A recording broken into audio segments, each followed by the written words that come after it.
Good morning, everyone. Thanks for joining us today. This is the latest webinar in the Switched Online series from Switchee.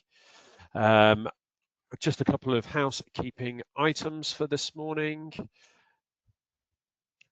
You will see in the top right-hand corner, there is a Q&A option. You can ask questions at any point, and we will endeavour to answer as many as possible in the Q&A at the end of the session, and anything else we will respond to separately. There will also be a short survey at the end, so please do follow that link and complete that. That's really valuable to us. We're really grateful that you could join us live this morning, and also for anybody that's watching this on recording, hello. I'm Lee Fairbrother. I've been working with social housing providers to deliver energy efficiency, retrofit and resident engagement projects for about the last 15 years or so, in which time I've been involved in successful delivery of all the Green Home Grant schemes, including Local Authority Delivery or LAD, Home Upgrade Grants, HUG, Eco 3 and 4, and all the previous phases of the Social Housing Decarbonisation Fund.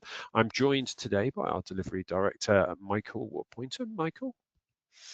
Morning, everybody. Yes, thank you, Lee. I'm Michael Poynton, the Delivery Director at Switchee, and I'm primarily focused on delivering value for our customers, including everything from our services that we provide, so everything from installation to things like ventilation, the customer support services that we provide, and also our customer success function. So truly working directly with our customers on the front line, trying to unlock value from any purchase they realise with Switchee. Back to you, Lee. Brilliant, thank you. We are here today to discuss Beat the Countdown. There we go. And ensure that you and your organisation is the best place to get the optimal value available from the retrofit funding streams that are currently live. With deadlines looming in early next year, it's really important to have an understanding of how best to get the best from them. I'm going to give a brief overview on some of those funding streams, focus heavily on Warm Homes Wave 3. We'll also have a quick look at Eco, plus offer some insights into how Switchee's smart thermostat technology and the ecosystem environmental sensors that we have aligned to delivering against those scheme guidance requirements and the funding requirements. Michael's then going to spend some time looking through the mechanics of retrofit evaluation, how that's achieved, the importance of pre and post intervention data collection, and look at some of the case studies and the real world examples of how Switchee's data and insights is being used in action.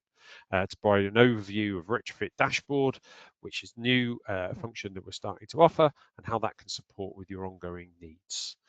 Before we kick off, though, we would like some insight from yourselves. So you should see a poll flash up on the screen momentarily. And if you would take the time to tell us how confident you are, for those of you with Wave 3 projects, at meeting your year 1 spend targets.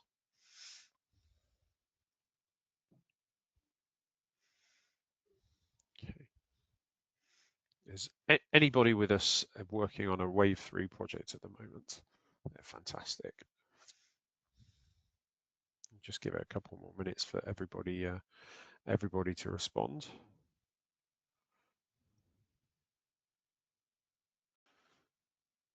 Okay. Looks like it's stopped moving there. Okay, so fairly to not very confident. I can imagine with just 4 months left in the year that there must be some apprehension out there, especially about having potentially to return funding for those projects that don't meet the spend thresholds. Hopefully you'll take away some learnings from today, which will be useful and give you the confidence to invest in the kind of SAP point uplift and project optimization functionality that Switchee can offer you. But more on that later from Michael. Don't forget, as I say, if you do have any questions as we go through, please do use the Q&A function and we'll get to those as we go. Michael. Yes, hello. So just as a quick recap on Switchee, Switchee exists to improve the quality of life for people living in rented homes, if you don't know. We're the largest UK provider of internet connected devices with over 60,000 properties connected out there in the wild. and that can help reduce fuel bills for residents through the smart technology that's in the thermostat itself, but also provides real-time data feeds to and about your assets and properties. We collect currently over 16 billion data points on an annual basis across that property portfolio that we talk about, and that has got huge sort of impacts in terms of the reporting that we're able to provide, and the insights we're able to generate on the properties and any properties that you are subscribing to Retrofit Works. We work with over 120 different enterprise customers across the full sector, and some of the logos of which you can see at the bottom of the page there. Brilliant. Thank you, Michael. Let's jump on. So, I thought we'd start with maybe having a quick look at the current funding landscape and those streams that are relevant specifically to this financial year. We'll be heavily focusing, as I said, on warm home social housing wave 3 as we close in on the end of year 1 of the 3-year programme. But it's important to also highlight that Energy Company Obligation, or ECO4 funding, and its derivative, GBIS, the Great British Insulation Scheme, are also scheduled to end on the 31st of March next year. The sector is waiting for the outcome of a recent consultation on the proposed extension of ECO. Whilst the replacement scheme is developed, it is looking likely that there will either be a partial extension or additional funding available. We know that we're likely to learn more in the autumn statement as the government lays out its fuller warm home plan detail. Rumours suggest that we may get something like a warm homes obligation for 2026. However, at the moment, there is uncertainty around the future of that fund and how companies will be required to invest in poor performing homes and tackle fuel poverty. So with that in mind, obviously optimising for ECO4 whilst we can is important. And that's relevant because both eco and warm homes are both required to be PAS 2035 compliant. So that means that they are compatible funding streams. They can be used together in a blended funding approach on the same homes, though not necessarily on the same measure. So you could be using ECO4 to be able to do a group of energy efficiency measures on a home, and warm homes funding to do other measures, as long as they're sequenced correctly and you're not spending trying to spend the same money on the same measure.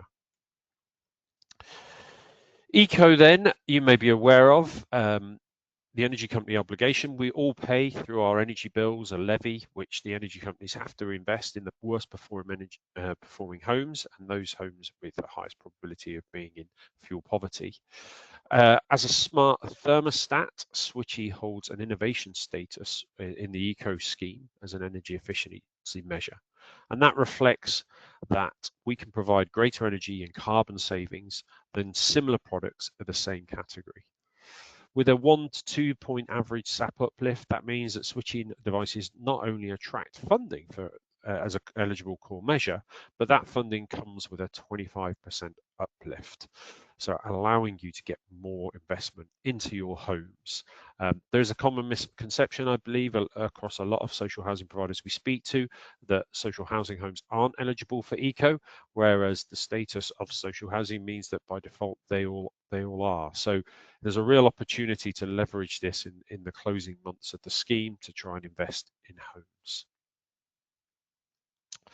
As I said, though, we're going to probably focus a little bit more heavily on Warm Home Wave 3 projects, because that same SAP uplift ensures that a Switchee smart thermostat is also eligible for funding under these schemes, either as an energy efficiency measure in its own right from the main grant, or as an evaluation measure. So that can be funded from your A&A, your admin and ancillary budget.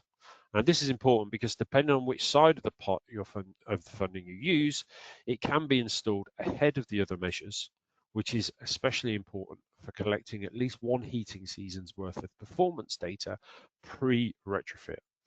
Michael will explore this and go into greater depth as we go through today's session. As an overview, the Social Housing Decarbonisation Fund, or SHDF, the precursor for warm homes, kicked off in 2020 with a demonstrator fund, and it has grown in scale and ambition at every subsequent wave. In that time, we, the sector, all of us here, have been asked to monitor, evaluate and report on the changing metrics, including heat transfer coefficient, or HTC, which was originally targeted at 15 kilowatts per metre square, then it was 30 kilowatts per meter squared and up to 90.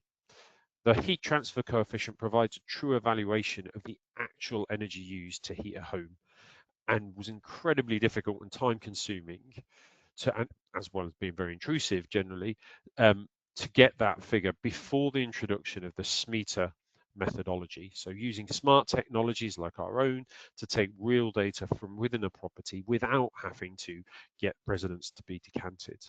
So with Switchee smart thermostats, we're unique with our partnership with BTS to be able to provide those calculations and actually provide genuine performance metrics. When the guidance for Wave 3 was issued in 2024, with the funding set to be available from April of this year, we knew that the scheme was going to be heavily oversubscribed. And the allocating of the 1.25 billion funding budget has been distributed across 107 schemes, including many consortium and strategic partnerships. Now, within the strategic partnership, it is mandatory to provide a level of evaluation. As many successful applicants have also been delivering SHDF 2.2 and 2.1 projects, which have seen further extensions, the supply chain and resources at many of the housing providers have been stretched. Combine this with the fact that most applications only received about 47% of the expected funding, and the ensuing period of redesigning programs and re-evaluating scopes. In many cases, we're seeing that the sector has been moving very slowly to procure and begin the delivery of year 1 of Wave 3. So we've seen projects that are still in the procurement phase and those that are only really at retrofit assessment phase over halfway through the first year. While DESNZ have acknowledged that there will be some impact on delivery as a result of these delays, they have not provided flexibility on the year 1 spend targets. So they've not been revised, making it a race for many organisations to ensure that they spend that money and don't have to give anything back before March 31st. And we certainly think that there are opportunities where we can help and deliver positive outcomes by supporting that. Of critical importance, Of critical importance is also to understand and be clear on where your organisation currently stands on the data maturity scale. How are you using data? What decisions is it driving? So it'd be great when you're thinking about how you're delivering these programs to also assess where you sit on this scale. We refer to this as the data ladder, and we look at this from organisations that are using data purely for grant compliance, right up to those organisations that are using and tracking and monitoring performance and feeding that data back into the decision-making process to drive strategy and policy changes. I'll just let you take a look at that and give a little thought on where do you think you are as an organisation.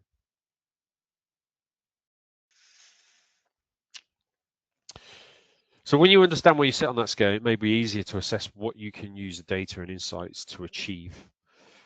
How does Switchee's technology help with that? Well, our products and our services are aligned to the guidance and requirements for Wave 3 in a number of ways. Initially, retrofit evaluation. By delivering cost-effective carbon savings as an essential part of warm homes, that requirement can be met with the smart meter itself, and the insights from that can be used to prove energy bills haven't been increased for residents as a result of the retrofit works. We can use that data along with smart meter insights from the home to also then calculate the smart heat transfer coefficient and give you that real world performance. That offers value for money because the typical cost, therefore, of a SAP point ranges probably from about £200 to £400, which is incredibly competitive when you compare that to other energy efficiency measures. A real key component of Wave 3 has also been the drive into recognising the need for better resident engagement strategies. Many of our clients, and Michael will expand on this further, are using the messaging capability within our device to send messages directly to homes. That allows for a number of functions, including appointment scheduling, and our messagings boast an average 90% response rate within the first 24 hours. It's a trusted communication channel, The residents know that it's coming directly from their landlords, and it can be used for a range of functions, including booking technical surveys, but also capturing resident feedback on those surveys and on their experiences. That retrofit evaluation then is invaluable later in the process when you need to provide that evidence to DESNZ. Once installed, then technology can be used for monitoring for unintended consequences. Real-time analytics and services like our Mold IQ service allow you to have visibility of any pending problems within a home. So if we get into unintentional consequences because we've installed too much air tightness into a property with too much insulation, then you'll get an early warning that there might be damp and mold risk. You can see the performance on the time it takes to heat the property and the time that it takes to lose heat to see if the work has been completed to a satisfactory standard.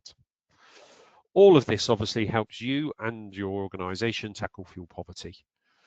And you can use that messaging service on Switchee's devices to proactively provide support by sending things like fuel vouchers directly to devices where residents are struggling to heat their homes.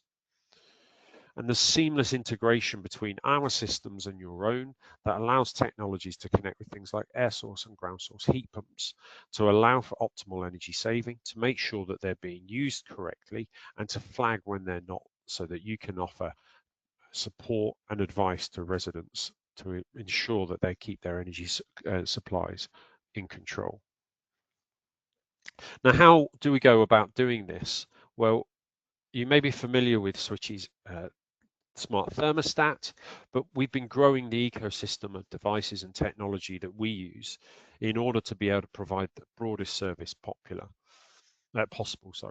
So Switchee's thermostat, as you can see here, is 4G enabled, has a roaming SIM inside, which allows it to collect to the cloud and bring data back.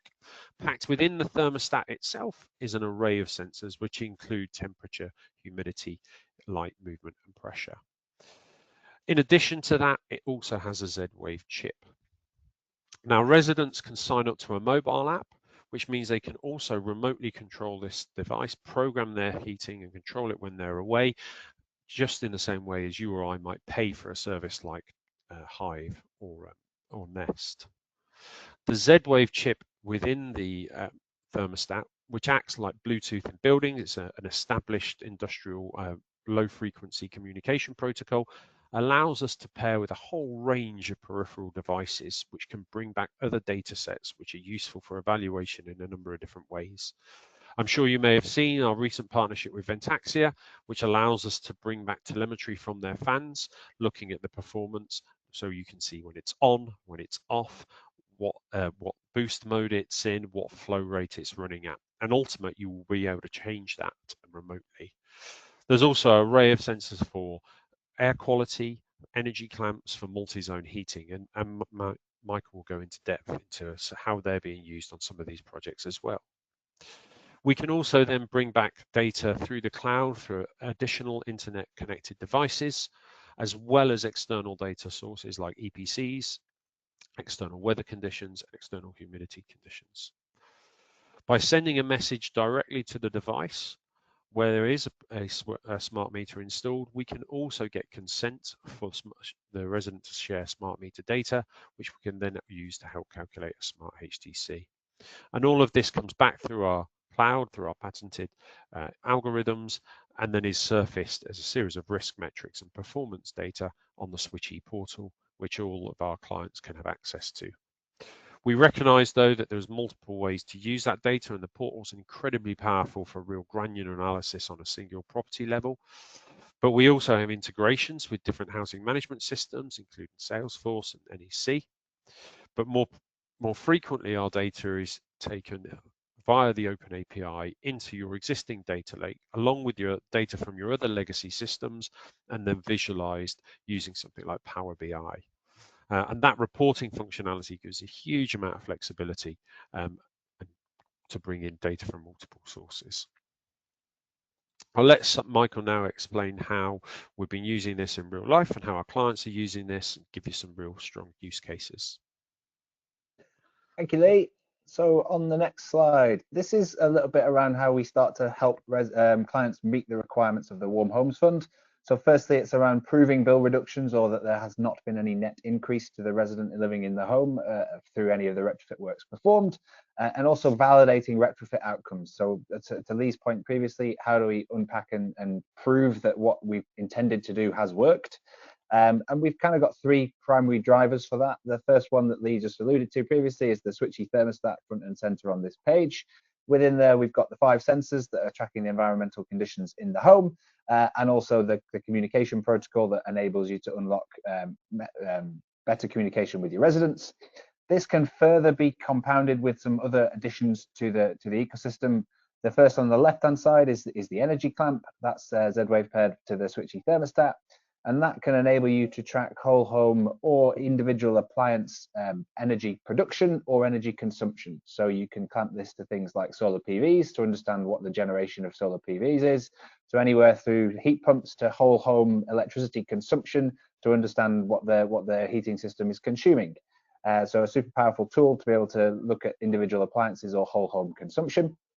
And on the right-hand side, we can also ingest smart meter data. So we have an Ofgem approved messaging communication protocol via the Switchee device that enables you to get resident consent to access their smart meter data.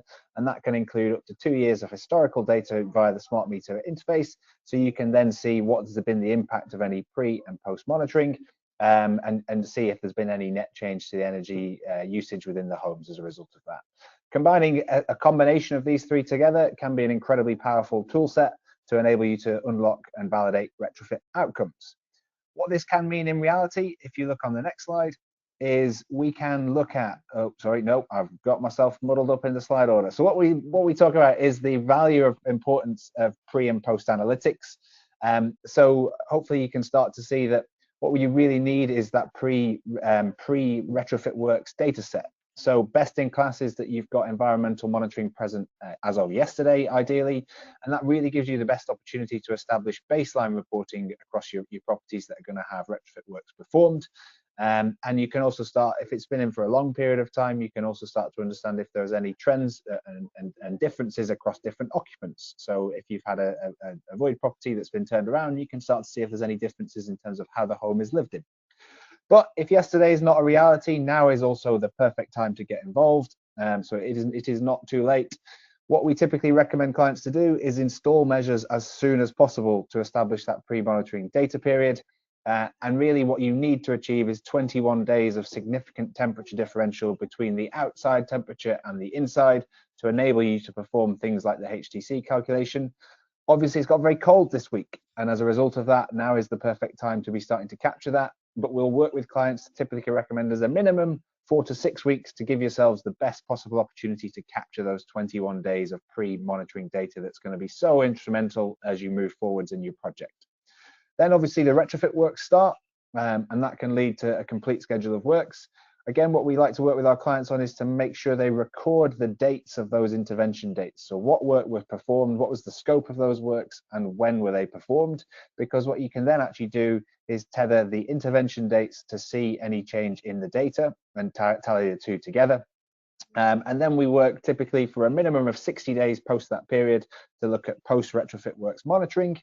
We can collect new benchmark data and really monitor how the homes are performing post those works being carried out. And again, best in class here would be actually looking at a 6 to 12 month period where you've got winter on winter sort of analysis. You can then review performance over a slightly longer period of time and truly validate the performance of pre and post retrofit. The key takeaway here is that some things can be done relatively quickly, and you can absolutely validate that in data from as sharp as 21 days before to 60 days after. But then longer term studies are also very value add in terms of understanding the performance of retrofit works. So what that then can mean in reality on the next slide is you can then look at EPCs will give you a calculated energy consumption rate of your properties. But what you can actually do with physical data from each of the properties is look at the actual consumption of energy as a result versus the modeled consumption. So what you see here is an illustrative example, but the different colors indicate the different EPC ratings of properties. And you can then see that the zero line is your datum line. So the calculated energy usage is this, and the variance to it is zero. But anywhere where you see below the line, you would start to see that the energy consumption or the energy consumption of the home has outperformed what has been the calculated benefit of the EPC work that's been carried out. And anywhere above the line, you've got some outliers in terms of the calculated energy usage is higher than what the EPC calculation suggests. So basically, you've got things that are positive because they've gone ahead of the curve and they've outperformed. And then you've got individual cases you can try and investigate because these things are typically lagging, or the energy usage is excessive in comparison to the works that we believe have been carried out.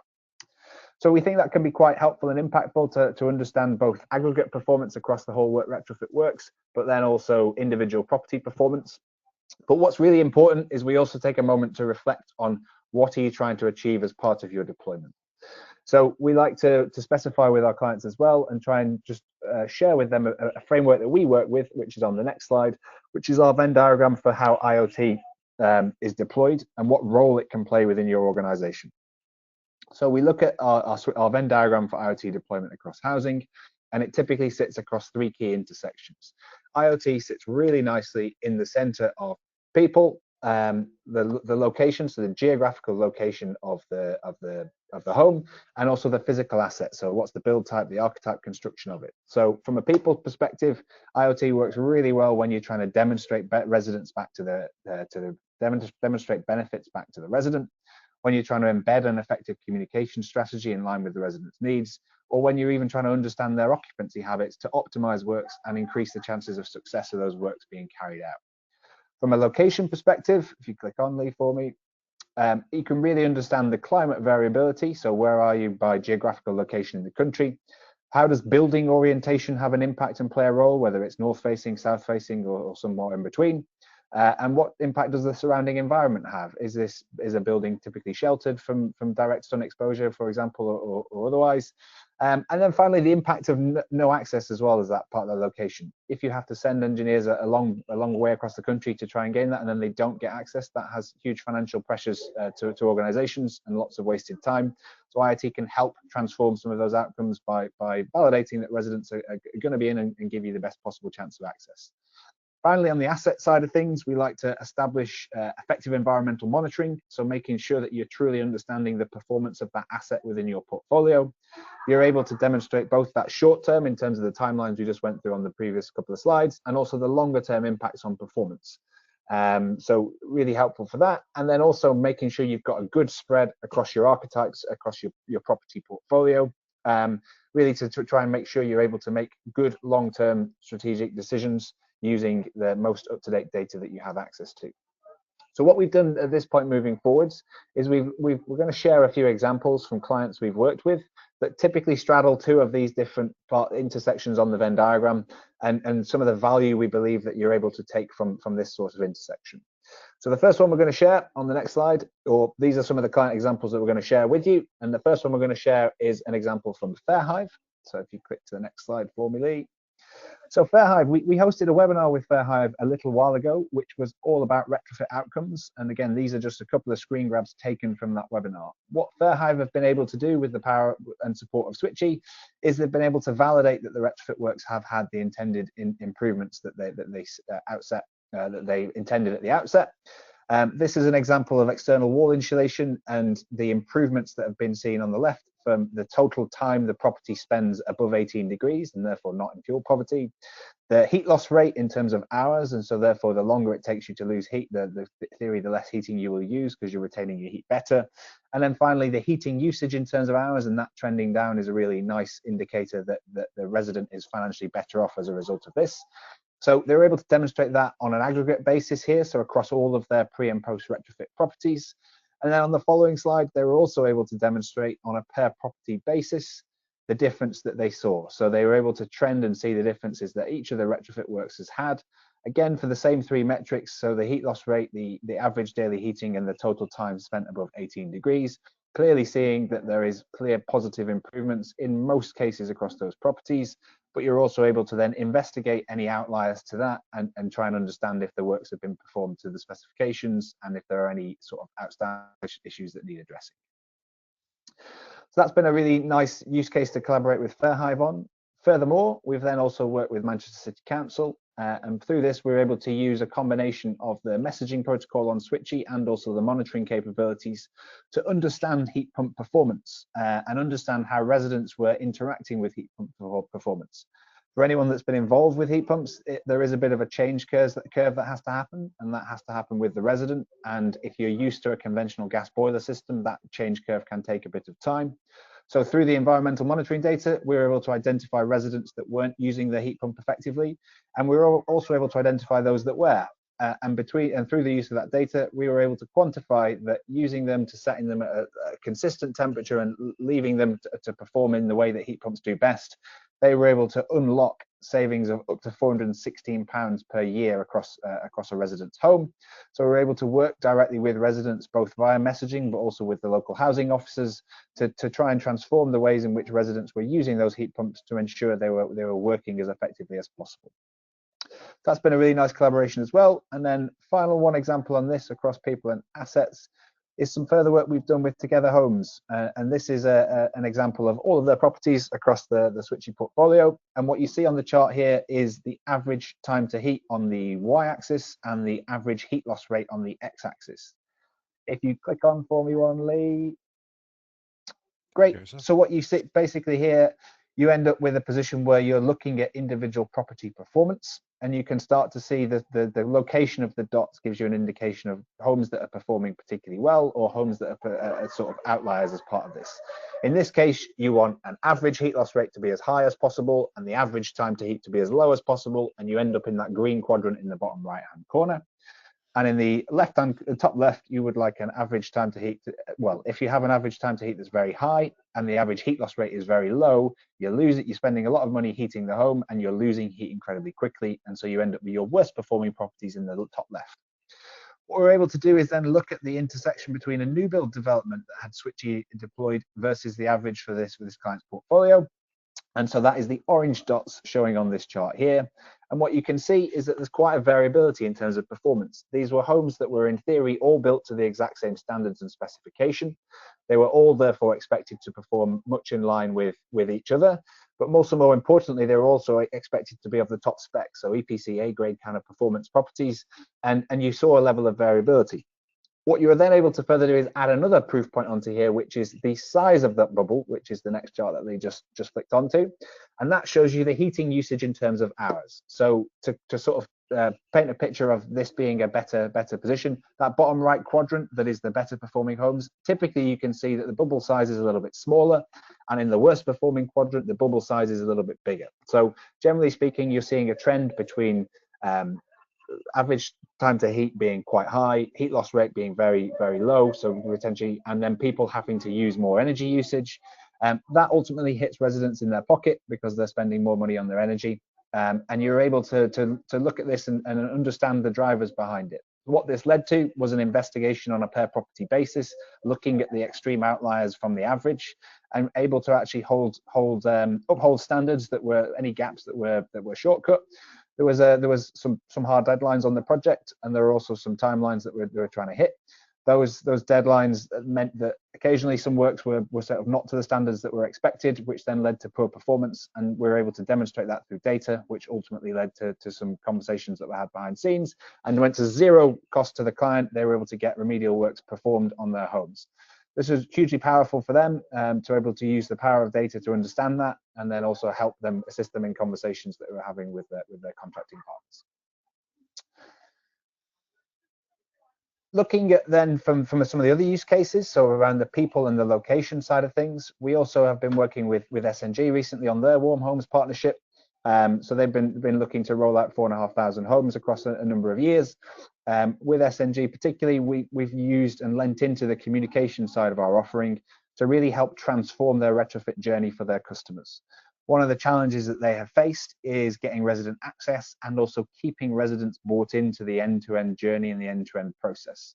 What you're able to do with the Switchee data, but also with the communication protocol, is understand the best possible times when residents are able to be in the home. So you get the best understanding of when is the best appointment to schedule with them, and you're able to give them nudge reminders directly to the device. You're able to book appointments directly through the device so that you're able to set them up for the best possible success. yeah, and give them that reminder the day before, the day of, you've got an appointment today. Are you still going to be in? Yes, no, and as a confirmation for that.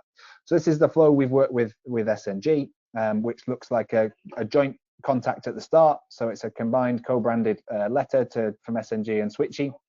That then leads to our network of subcontractors reaching out to the resident directly. So it's not a cold outreach to get their appointment booked for a Switchee installation. We then complete that installation. Inside 24 hours, the resident would then typically receive a welcome message to their device. So they start to unpack the use cases of that device. 1 week after installation, once they've had a bit of time to bed in, they get a CSAT survey sent to the device just to understand if everything went well and if there's any follow-ups that are needed or anything they're unsure of. And you can then use it to deploy future appointment booking as part of that. So we book future appointments, we send those nudge reminders, and we're then able to perform post-retrofit analysis. What this is great for is you get that pre-monitoring period in because the thermostat installation is done well ahead of the scheduled retrofit works, but you're also able to maximize the opportunities of repeat access as the intended works are completed end-to-end for specification. And if not, there is then an exceptions flow that then links back into the client, so we're able to give them feedback that we're struggling for access with these appointments. Adapt to those processes as required. That's been incredibly powerful. We've been most recently doing this with SNG, but there are also a number of customers that we have done this for at scale in the past. So on the next slide, Lee, we just talk about some of the benefits of investing in that customer journey. No, we don't. Yeah, yes, thank you, Lee. So no, one more. Back one the way you were, yeah, but thank you very much. Some of the benefits of that customer journey are high resident engagement. So Lee mentioned in his introduction there about Switchee messages having a phenomenal response rate of 88% within inside 24 hours on average. We also have hugely favorable first time access rates. One example is with Hague Housing that we've got a full stop rollout with.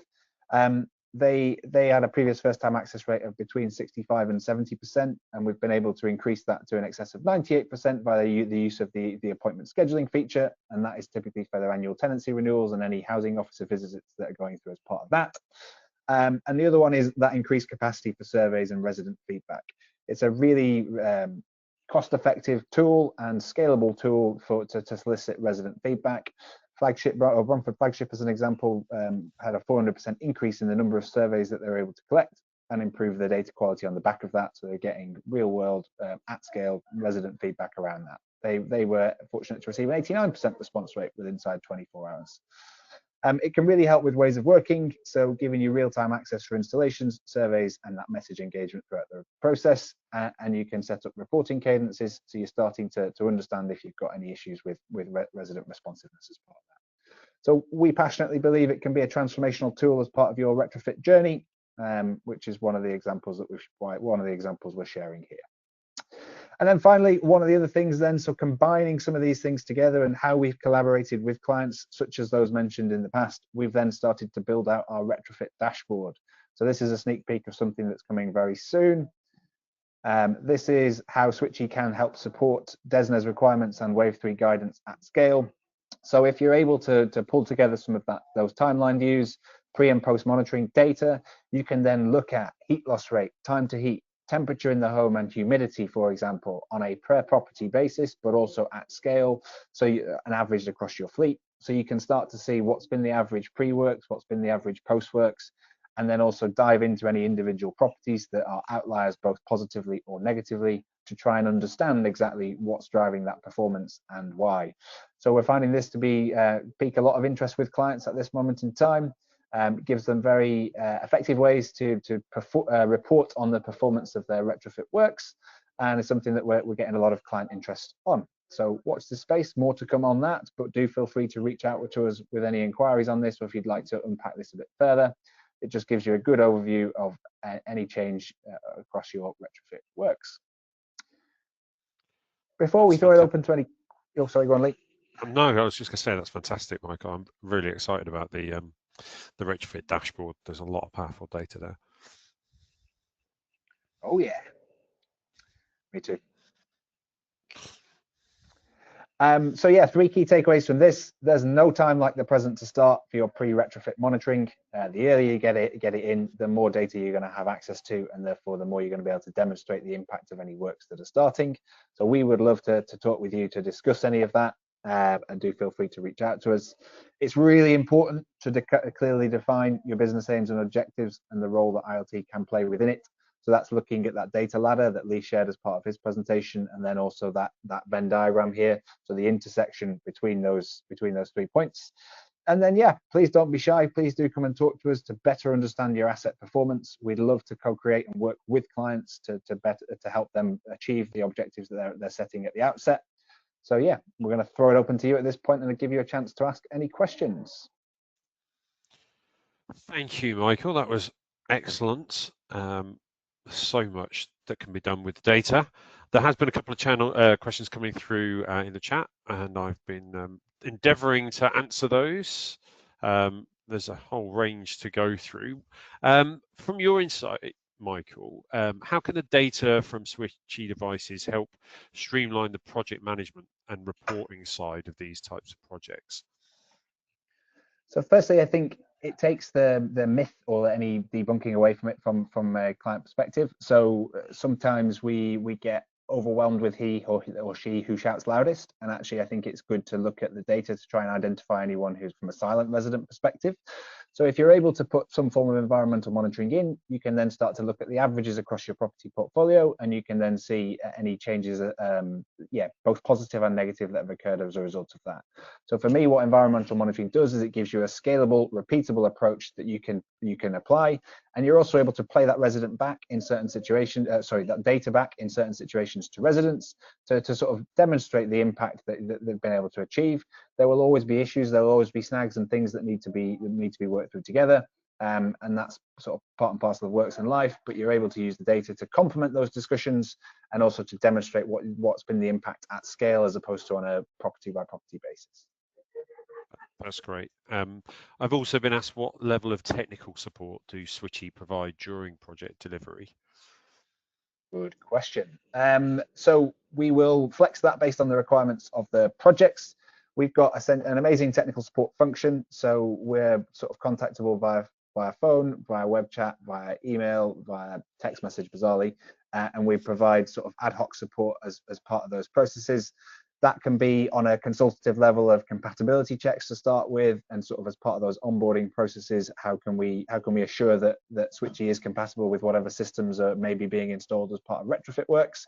So we'll take a consultative approach as part of that. And then depending on the nature and the size and scope of the projects, we can determine any future requirements thereafter. We also have resident support facing function as well, which is that if your residents have any queries on the back of works that are related to the Switchee installation, we're there to answer those questions.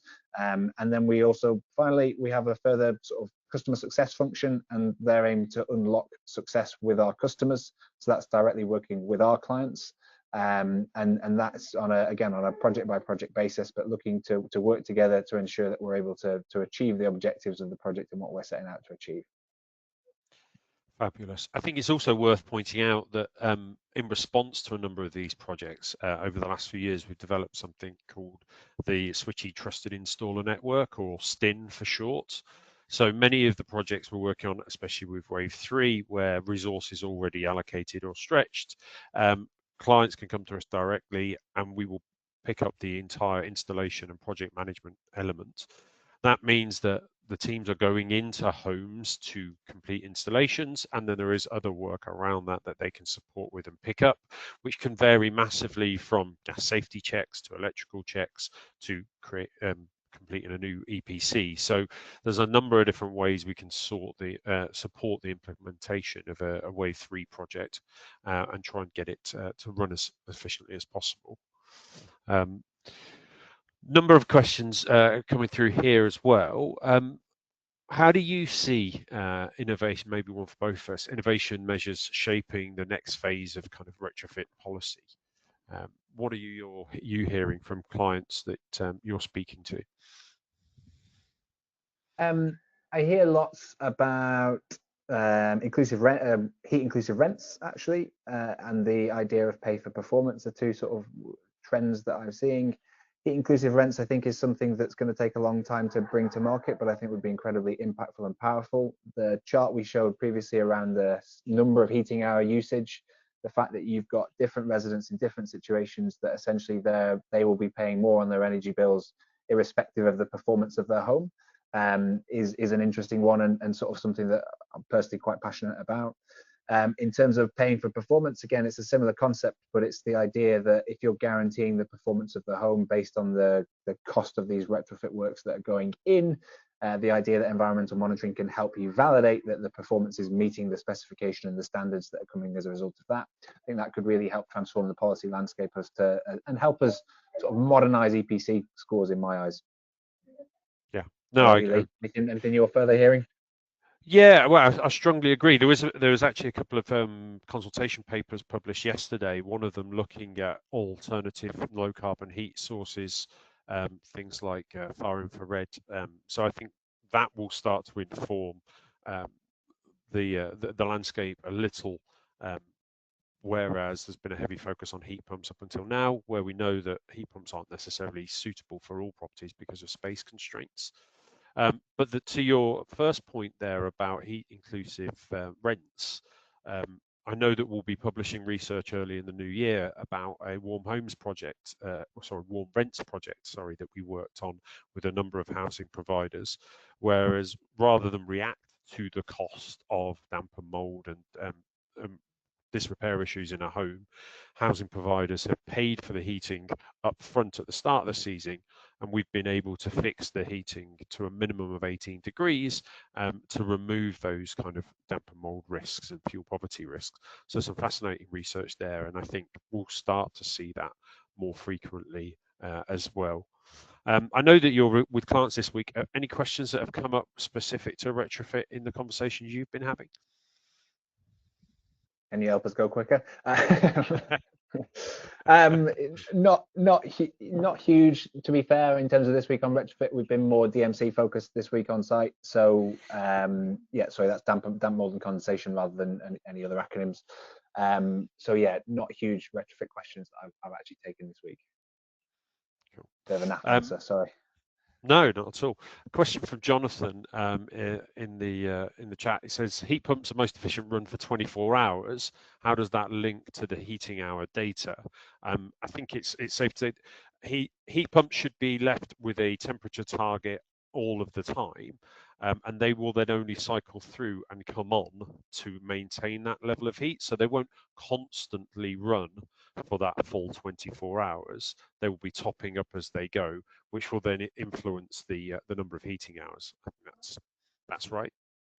Yeah, and that's what we saw with Manchester City Council, is that some residents were able to do that and got the concept of the change away from a gas boiler system, versus on the flip side, people continued to use it in the same way they would a gas system, which was turn it on for an hour, turn it off for the rest of the day. And what we saw is that their homes on average were colder, and they were actually spending more on their energy bills as a result of that. So it's really working with them and then using data to inform them. If you're able to sort of sit with a resident as a housing officer, as an example, and show them that this is how they're currently using it, and if you've got permission from the neighbour next door and this is how your neighbour's using it, they'll swap stories, they'll share anecdotes between them, and it'll help transform their adoption process and shorten those timelines really for them getting used to using their new systems. Yeah, absolutely. And we see this as a root cause of high damp and mold risk is underheating in homes, and where that's linked to an air source heat pump not being used as it's designed, then we get that trigger through one of our home scan reports. We've developed a kind of standard triage message then to send educational information to residents to help inform them on and remind them how they can best use their heating technology. Another question that's come through is what correlations have we seen between retrofit and humidity levels? I think we could probably both speak at length on that one. I would say we see a number of use cases where we have retrofit interventions go in, certainly in the earlier phases of funding. So not much so recently, where ventilation wasn't installed immediately. So the air tightness was increased initially, and then there was access challenges getting into the property to do the ventilation, and that led to an increase in relative humidity levels and an increase in risk in damp and mold. Also, if you've got to do reparatory works, for instance, if you have to strip out cavity wall before you replace it, then you can see a period where there's a change in relative humidity because of that as well. Any other examples you can think of a correlation between retrofit and humidity levels, Michael? Just typically, it's very stark and very clear when it's been done right and when it's been there's a problem with it, I would say. So it's very clear. You can see within data. I could talk about my own personal experiences here with my home, as alongside other client properties, where you can actually see very quickly that humidity levels can fall or can rise quite significantly on the back of any intervention works. That's why we work with clients to try and give them not give them, but request they give us very clear timelines of what the scope of works were and what the date of those works that happened, because you can typically marry the two up and be like, oh, you did the works on this date, well, look what happened in the data thereafter, and you can try and react as well and respond. So the sooner you can do that, the sooner you limit the risk of any future issues on the residents living in those homes. If you start to see humidity spiking, as an example, they're more likely going to end up in a situation where they've got active cases of damp and mold in their homes. But if you're able to respond to that in a timely manner within inside a couple of weeks of the work happening, you can then actually transform the outcomes and intervene with any further works that may be required, such as a review of the ventilation that's being done in the property. And somebody's asking us here for a recommendation. If they haven't been able to allocate all of their year one spending so far, what recommendations would we give them? I mean, for me, I would encourage you to consider the role that environmental monitoring is playing and how that's going to help you meet the requirements of your Wave 3 funding. There is no, you can't put it in too early in my eyes, because it just builds you that baseline data set. So even if the works aren't due to start till sometime early next year or even towards the back end of next year, having a longer period of that information ahead of time is only going to help strengthen the case of this has been the impact of the works.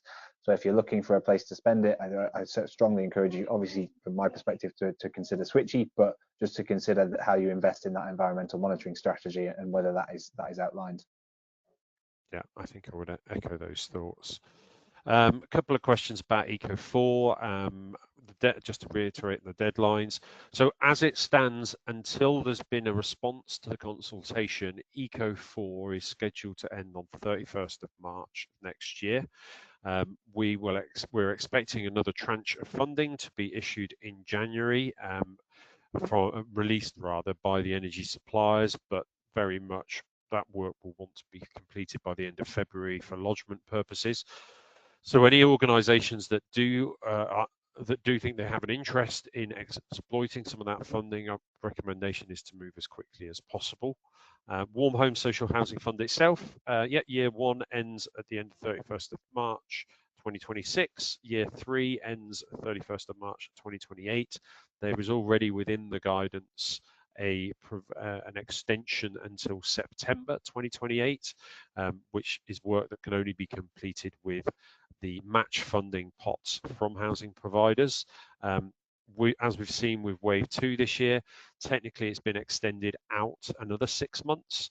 So it may be possible that Wave 3 might get extended again, but I think everyone would like to see it get delivered on time, and that would allow for whatever iteration or Wave 4 looks like to start promptly in early 2020, late 2028. Any final thoughts or reflections, Michael?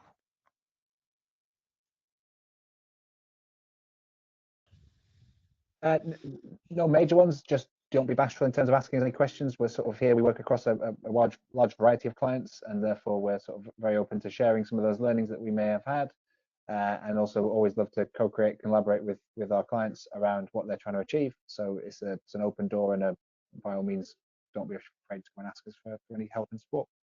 Yeah, I think it's important as well, no matter the scale of the project, obviously if you're working in large numbers, then you have the opportunity to get statistically significant amounts of data.